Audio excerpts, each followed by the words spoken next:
이 시간 나는 천국을 소유했습니까? 나는 천국을 소유했습니까? 라는 제목으로 하나님 말씀 증거하겠습니다. 현재 전 세계가 이 코로나 팬데믹 상황임에도 불구하고 여전히 성장하고 또 주목받는 한 교회가 있습니다.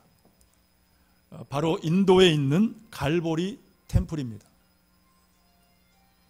우리 사진 보여주실까요? 이 갈보리 템플은 지난 2005년에 사티시 쿠마르라는 목사님에 의해서 이제 개척된 그런 교회입니다. 근데 사실 이 사티시 목사님은 그 10년 전인 1995년에 이미 큰 교회를 세울 것이다라는 그런 비전을 하나님으로부터 받았습니다. 10년이 지나도록 이 비전이 성취가 안 된 거예요. 그러다가 지난 2005년에 이제 25분의 교인들과 함께 이 갈보리 템플을 이제 시작을 했습니다. 그리고 꼭 10년 후인 2015년에는 교인이 13만 명, 그리고 지난 2019년에는 22만 명으로 이렇게 급성장을 했습니다. 그래서 미국의 신학자인 이 마이클 브라운 박사가 이 갈보리 템플을 연구하면서 도대체 이 갈보리 템플의 성장의 원동력이 뭘까? 연구를 하면서 크게 세 가지 성장의 원동력을 이제 알게 됐습니다. 그 첫 번째는 뭐냐면 금식과 기도였습니다. 금식과 기도. 이 사티시 목사님은 갈보리 템플을 시작할 때 모든 교인들에게 함께 금식하고 기도해 줄 것을 요청을 했습니다. 근데 당시는 언제냐면은 우기였습니다. 그러니까 인도에서 우기는 여러분 얼마나 그 덥고 습한 날씨에 생각을 한번 해보십시오. 금식하고 기도한다는 것 상상할 수 없는 고통이 따랐다는 것입니다. 그럼에도 불구하고 이 40일 금식 기도를 1차, 2차, 3차 모두 120일 동안 하나님 앞에 기도하면서 금식하면서 교회를 세워갔습니다. 두 번째 부흥의 원동력은 뭐냐? 바로 설교였습니다. 이 갈보리 템플은 주일 예배를 한 2시간가량 예배를 드리는데 그 중에 설교 시간만 60분에서 70분 길이었습니다. 근데 더 중요한 것은 뭐냐? 그 설교의 메시지였어요. 그 주된 설교의 메시지가 뭐냐? 어떤 고상하고 지적이고 듣기 좋은 그런 여러분 설교가 아니라 회개를 촉구하고 죄를 지적하고 주님의 보혈과 십자가에 맞춘 그런 설교를 매주마다 이제 전한 것입니다. 그리고 셋째는 하나님 역사에 대한 믿음이었습니다. 한 번은 여러분 아까 사진 보신 것처럼 성도들이 너무 많아지다 보니까 성전을 이제 새로 짓게 됐는데 인도에서는 이 건축 허가 문제가 굉장히 까다롭대요. 그래서 너무 애를 먹던 중에 예를 들어서 에어컨을 설치를 하는데 이 에어컨 설치하는 문제가 무려 90일, 3개월이 필요하다. 그런 이제 보고를 듣게 된 거예요. 그러던 중에 이 사티시 목사님이 니에미야 말씀을 읽던 중에 여러분 우리도 니에미야 말씀 다 배웠지만은 그 예루살렘 성벽이 52일 만에 이제 세워졌잖아요. 이제 그것을 말씀을 통해 다시 이제 확신하면서 이것은 하나님의 뜻이다. 이것은 하나님의 뜻이다. 그래서 온 교인들에게 선포를 한 거예요. 그랬더니 모든 교회 성도들이 기뻐하면서 정말 말씀처럼 52일 만에 아까 보신 그 성전이 완성이 되었다는 것입니다. 기적이었죠. 52일 만에 여러분 어떻게 성전이 완공이 되겠습니까? 중요한 사실은 여러분 성도들이 이 일을 경험하면서 하나님은 우리 믿음에 역사하시는구나, 우리 믿음에 반응하시는구나, 그 영적인 교훈을 배웠다는 것입니다. 하나님은 믿음대로 역사하시는구나. 자, 여러분 무엇을 말하고자 하냐면 여러분 이 갈보리 템플의 부흥의 원동력이 무엇이었어요? 첫 번째 금식과 기도, 두 번째는 말씀, 그리고 세 번째는 하나님에 대한 믿음이었습니다. 무엇을 말하느냐? 무엇이 공통점이냐? 바로 본질이에요. 본질. 신앙의 본질, 말씀의 본질. 여러분, 그러므로 신앙의 본질을 따라 믿음으로 사시기를 바랍니다. 그럴 때 여러분, 하나님이 역사하시는 줄로 믿습니다. 오늘 본문에 예수님이 말씀하시는 이 천국 역시도 마찬가지입니다.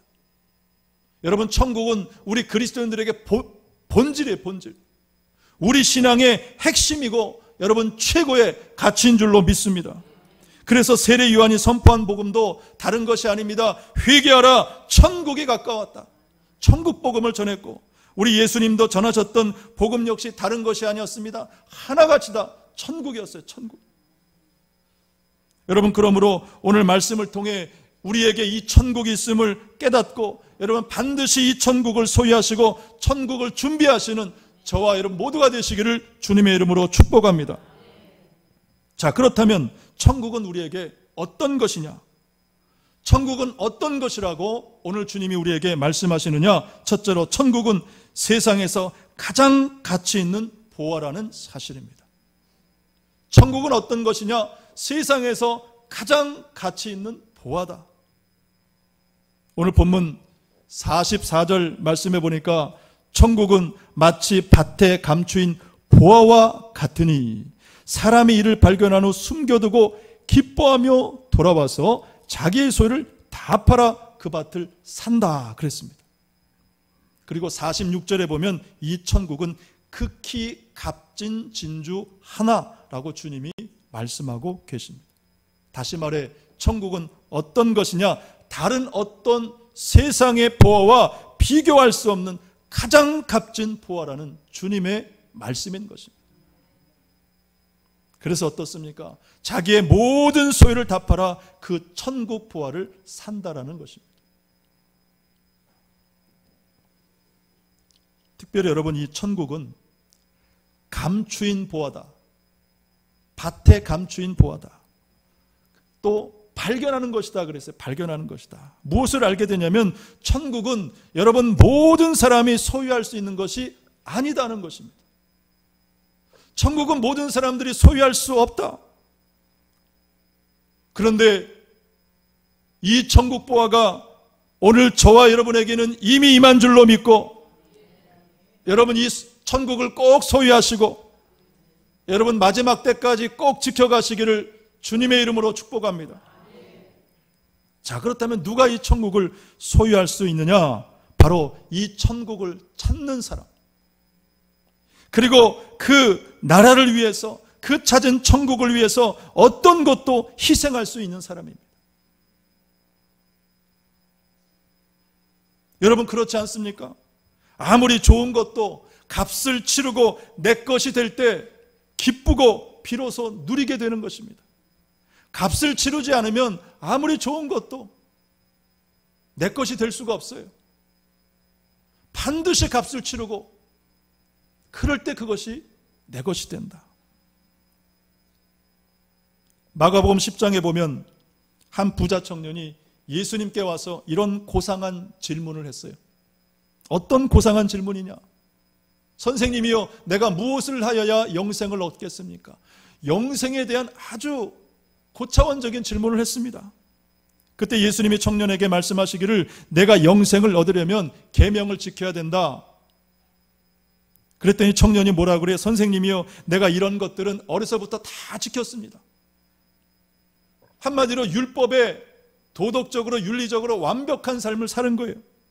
그때 예수님이 이렇게 말씀하셨어요. 마가복음 10장 21절과 22절 말씀 우리 같이 보겠습니다. 예수님 뭐라고 말씀하셨냐? 같이 보겠습니다. 시작. 예수께서 그를 보시고 사랑하사 이르시되 내게 아직도 한 가지 부족한 것이 있으니 가서 내게 있는 것을 다 팔아 가난한 자들에게 주라. 그리하면 하늘에서 보화가 내게 있으리라. 그리고 와서 나를 따르라 하시니. 자, 여러분 이 말씀에 보면 이 부자 청년에게 단 한 가지 부족한 것이 있었어요. 어떤 문제를 극복하지 못했습니까? 바로 이 물질 문제를 극복하지 못했습니다. 다른 것은 다 완벽했는데 단 한 가지, 이 물질 문제 극복하지 못했습니다. 그래서 22절 말씀 볼까요? 22절 봅니다. 시작. 그 사람은 재물이 많은 거로 이 말씀으로 인하여 슬픈 기색을 띠고 근심하며 가니라.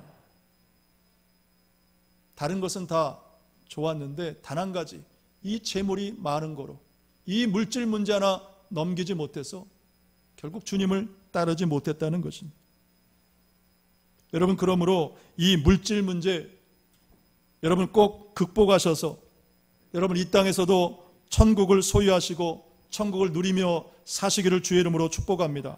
오늘 본문 앞에도 보면 예수님은 마치 이 천국을 경제 원리처럼 이렇게 비유하여 말씀하시고 있습니다.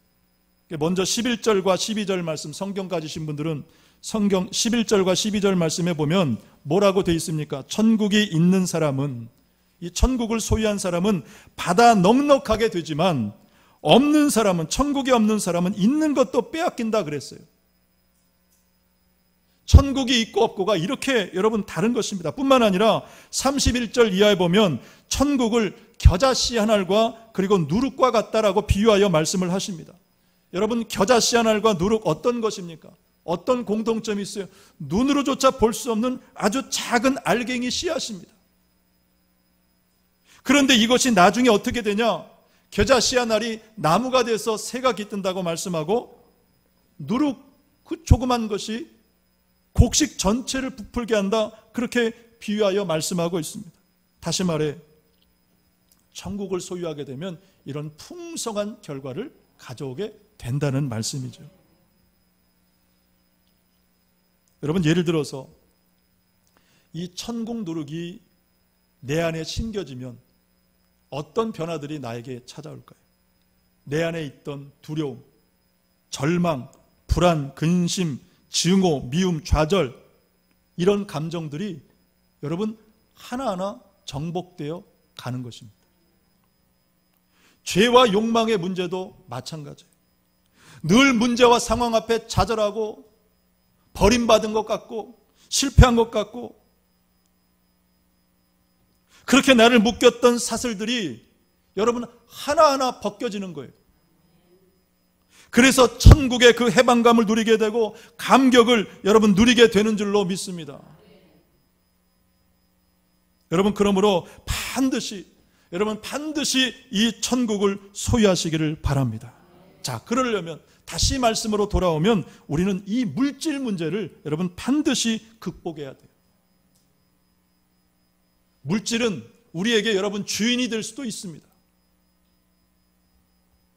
반드시 여러분 이 물질 문제를 여러분 넘어서시기를 바랍니다. 그래서 그 첫 번째가 뭐냐면 11조 신앙입니다. 11조 신앙. 여러분, 소득의 11조를 드리는 것이 결코 쉽지 않은 일입니다. 그런데 왜 여러분 이 11조 신앙이 중요할까? 첫째는 여러분 우리가 아는 것처럼 소득의 11조를 10분의 1을 하나님 앞에 드림으로 나의 모든 소득이 하나님으로부터 왔다, 하나님이 주신 것이다, 여러분 그것을 믿음으로 고백하며 감사하는 것이 바로 11조 예물이잖아요. 두 번째, 11조는 내일을 위한 믿음의 투자입니다. 말라기 3장 10절 말씀을 우리 같이 보겠습니다. 말라기 3장 10절 말씀 같이 보겠습니다. 시작. 만군의 여호와가 이르노라, 너희의 온전한 11조를 창고에 들여 나의 집에 양식이 있게 하고 그것으로 나를 시험하여 내가 하늘문을 열고 너희의 복을 쌓을 곳이 없도록 붙지 아니하나 보라. 보라. 자, 이 말씀에 보면 온전한 11조를 들여 나를 시험하라 그랬어요. 나를 시험하라. 정말 그런지 아닌지 나를 시험하라. 내가 하늘문을 열고 너희에게 복을 쌓을 곳이 없도록 붙지 아니하나 보라. 나를 시험하고 붙지 않아 보라. 여러분, 그러므로 11조는 내일을 위한 여러분 믿음의 투자라는 사실을 여러분 기억하시기를 바랍니다. 온전한 11조의 신앙이 되시기를 바랍니다. 최근에 우리 교회 청년들이 아르바이트를 하고 이제 직장을 다니기를 시작을 했어요. 그래서 제가 주일 예배는 아니지만 수요 예배를 통해서 한두 번 제가 이제 권면을 드렸습니다. 우리 자녀들이 꼭 11조 하는 신앙 되게 하십시오. 그렇게 제가 우리 부모님들께 제가 말씀을 드렸어요. 그랬더니 정말로 우리 우리 학생 청년들이 아르바이트하고 직장 다닌 그 11조를 하나님 앞에 드리기를 시작하고 있습니다. 제가 보면서 얼마나 그것이 감사하고 귀한 일인지 모릅니다. 여러분, 제가 지금 헌금 얘기를 하고 헌금 강요를 하는 것이 아니라는 것을 여러분 아실 거예요. 예. 여러분 아실 것입니다. 말씀을 봐도 그렇고 신앙의 원리를 봐도 그렇고 제가 지금까지 청년 시절, 어려웠던 청년 시절, 지금까지 저의 경험을 봐도 그래요. 저는 고등학교를 졸업하고 대학교를 곧바로 진학하지 못했습니다. 삼수를 해서 대학을 들어갔어요. 그때 어려울 때 그때 유명했던 강다리 목사님이라고 계시는데, 강다리 목사님이 교회 오셔서 부흥회를 하신 거예요. 그러면서 어떤 말씀을 전하셨냐? 하나님께 복을 받으려면 그러면 먼저 드리라고. 하나님 앞에 복을 받으려면 먼저 드리라고. 근데 그 말씀이 그 가난한 제 마음에 강하게 와닿는 거예요. 제가 뭐가 있습니까? 대학교를 못 가서 미래대가 불투명했을 때, 그때 친구 아버님이 공장장으로 있던 어떤 인쇄소가 있었어요. 그게 제가 처음 사회에 나가서 일을 한 곳입니다. 인쇄소에서. 그러니까 몇 개월을 거기서 일을 했습니다. 당시 한 달 월급이 한 12, 3만 원 정도 됐어요. 12, 3만 원. 그 돈 얼마나 큰 돈이에요. 지금 10배 이상 넘을 거요. 100한 2, 30만 원 넘을 겁니다. 근데 그 말씀이 저한테 너무 강하게 왔기 때문에 첫 달 월급 다 하나님 앞에 드렸어요. 그리고 몇 년 후에 제가 이제 대학을 가서 아르바이트를 해서 그때 첫 번째 받았던 월급 30만 원 정도 됐는데 그것도 전부를 드렸어요. 그렇게 전부를 몇 번 드리고 났더니 11조가 저한테 크게 느껴지지 않는 거예요. 그리고 나서 하나님께서 지금까지도 두 가지 복을 계속해서 베푸시는 것이 있는데, 첫째는 어떤 상황에도 하나님 앞에 11조를 드릴 수 있는 상황으로 인도하셨고, 두 번째는 때마다 필요한 양식을 하나님께서 다 공급해 주시더라. 물론 어려울 때는 있었죠. 지난주 간증한 것처럼 냉장고 여러분에 먹을 것이 없을 때도 있었지만 하나님께서 다 그때도 지나게 하시더라고요. 아마도 우리 성도들 중에, 말씀을 듣는 우리 성도들 중에 저와 같은 경험을 고백하시는 분들 많으실 거예요. 여러분, 천국은 가장 값진 보화임을 기억하셔서 여러분 이 천국을 소유하시기를 바라고, 그리고 이 땅에서도 이 천국을 누리며 사시기를 주님의 이름으로 간절히 축복합니다. 천국은 가장 값진 보화입니다. 두 번째, 천국은 마지막 심판을 통과할 때 완전한 소유가 될 수 있습니다. 본문 47절에 보니까 천국은 마치 물고기를 모는 그물과 같다. 천국은 마지막 때 그물과 같다. 그리고 다음 48절 말씀에는 그물이 가득하다 그랬어요. 그물에 고기가 가득하다, 무엇을 말합니까? 이제 거둘 때가 되었다. 그물을 거둘 때가 되었다. 그래서 그 그물을 물가로 끌어내요. 그 다음에 어떻게 해요? 좋은 것은 그릇에 담고 못된 것은 내버린다 그랬죠. 담고 내버린다, 마지막 심판을 말씀하고 있습니다. 여러분, 그러므로 마지막 때까지 이 천국을 소유하시고 잘 지켜가시고, 그래서 다 천국에 들어가시기를 주님의 이름으로 간절히 축복합니다. 우리 한번 서로 축복하고 권면하면 좋겠습니다. 이 시간 영상으로 가정에서 예배를 드리시는 분들도 우리 남편, 아내, 자녀들에게 이렇게 말해주면 좋겠습니다. 우리 함께 바라보시면서 우리 꼭 천국에 갑시다. 우리 꼭 천국에 갑시다. 여러분 꼭 천국에 들어가시기를 바랍니다. 그래서 다시 말씀드리지만 여러분, 교회와 성도는 다른 것이 아닙니다. 말씀의 본질을 따라가는 것입니다. 말씀의 본질을 따라가는 거예요. 최근에 크리스찬 투데이에 이런 제목의 기사가 올라 있었어요. 어떤 제목의 기사냐면, 우리 목사님 강해 설교 좀 그만하게 해주세요. 우리 목사님 강해 설교 좀 그만하게, 그런 기사가 이제 올라 있어요. 그래서 어떤 내용인가 하고 이렇게 봤더니 내용이 이랬습니다. 그 기사 내용 그대로 정리해서 이제 짧게 말씀을 드리니까 여러분 이해하시고 들으시기를 바랍니다. 지방의 이제 어느 교회 얘기예요. 그 교회 이제 아마 무슨 그 교회에 어느 신학교 설교학 교수님이, 목사님이 이제 강사로 한번 오신 것 같아요. 그래서 이제 예배 마치고 말씀을 마치고 그 교회 장로님 한 분이 이제 설교학 교수님을 식사 대접을 하게 된 겁니다. 그러면서 식사를 대접하는 중에 장로님이 교수님께 그런 간청을 드렸다고 하는 거예요. 우리 목사님 강해 설교 좀 그만하게 해주세요. 그러면서 덧붙인 설명이 이랬어요. 그 장로님 섬기시는 교회 담임 목사님이 이제 새로 부임하셨는데 참 보니까 인격도 좋고 사람은 참 좋은데 너무 성경 본문만 갖고 설교를 하더라는 거예요. 그래서 아마 듣기에 좀 딱딱하고 불편하고, 그러다 보니까 심지어 어떤 후배 장로님이 뭐라고 말씀하셨냐? 담임 목사님 쫓아내자고. 설교가 마음에 안 드니까 우리 담임 목사님 쫓아내자고, 이제 그런 후배 장로님이 그런 얘기를 했다라는 것입니다. 아마도 그 장로님들 생각에 강해 설교는 딱딱한 것이다, 불편한 것이다, 부담을 주는 것이다, 그렇게 생각했던 모양이에요. 근데 사실 여러분, 강해 설교는 그게 아니거든요. 이 강해 설교는 두 가지 핵심 축이 있어요. 하나는 성경 본문이고 하나는 삶의 적용입니다. 이게 두 축이에요. 핵심이에요. 근데 이 밸런스가 문제인데, 그 담임 목사님은 이 적용보다는 설교 본문에, 성경 본문에 더 충실했던 것 같아요. 그러다 보니까 듣다 보니까 맨 성경 얘기만 하고 하니까 이제 마음에 안 들었던 모양이죠. 잘못 이해한 것 뿐인데. 근데 여러분, 한번 우리 입장에서 생각을 해보세요. 여러분, 목사님이, 담임 목사님이 성경 본문으로 설교한다는 것은요, 교회적으로 대단히 좋은 일이고, 성도들 입장에서도 여러분 이것처럼 축복이 없는 거예요. 성경 말씀 그대로 전하는 것이 여러분 성도들에게 축복인 줄로 믿습니다. 왜입니까? 여러분, 요즘 시대를 보십시오. 성경의 본질에서 벗어난 그런 설교들이 얼마나 많고 팽배한지 모릅니다. 성도들이 그걸 구별하지 못하고 듣고 있어요. 여러분, 유튜브를 보면 뭐 수천 수만의 클릭수, 그런 설교들이 많잖아요.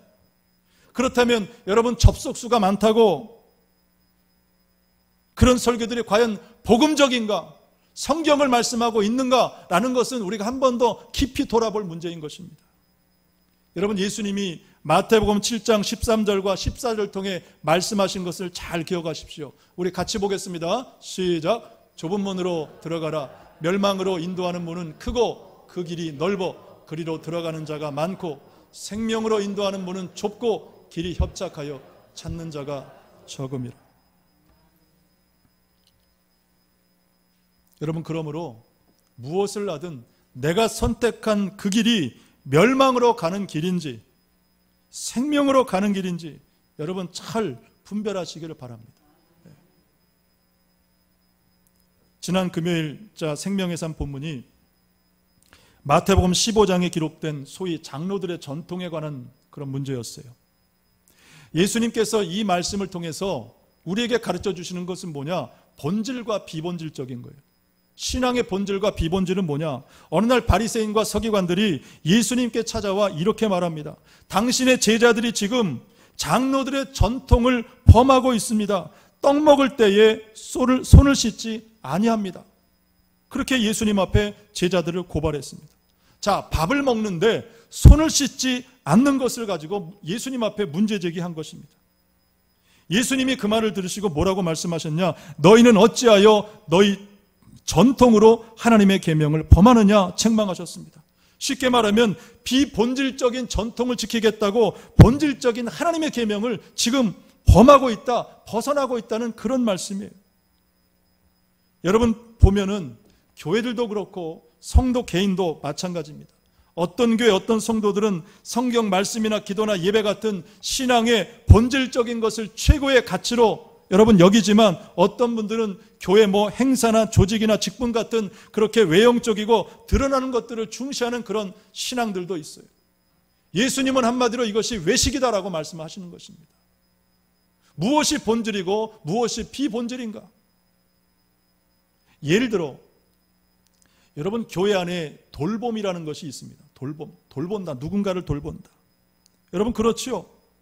교회는 반드시 돌봄이 필요합니다. 그런데 여러분, 교회는 영적인 돌봄이 필요한 것이지 교회가 어떤 사회봉사단체는 아니라는 것입니다.